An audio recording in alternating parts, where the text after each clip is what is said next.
Hey guys, Chicken361 coming at you. At the minute, I know this place doesn't look like my normal habitat.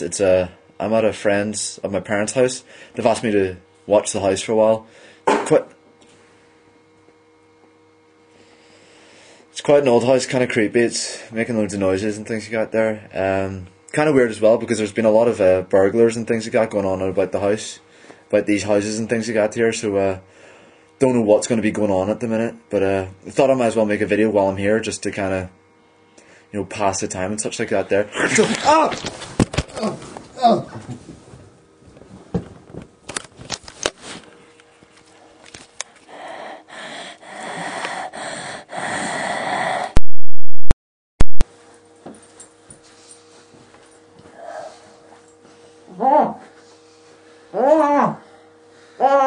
I'm number 2 of the 420 clan.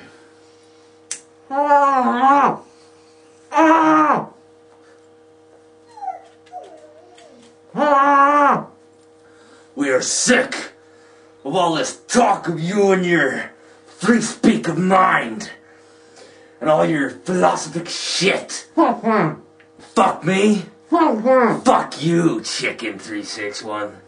Fuck you. Guys, please, I need your help. Haters or something have come get me. Please, leave comments, let me know what's going on. Please, guys, I need your help as soon as possible. What do you think you're doing?